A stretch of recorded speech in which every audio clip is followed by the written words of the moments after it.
Do you hate getting the hiccups? Well, don't blame your lunch. Blame your ancestors.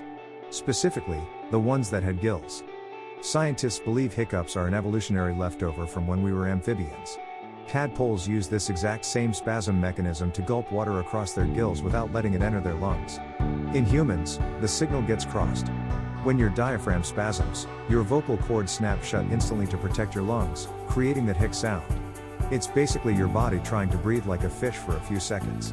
So, next time you hiccup, just remember, your inner tadpole is showing. You have a cure for hiccups? Tell me.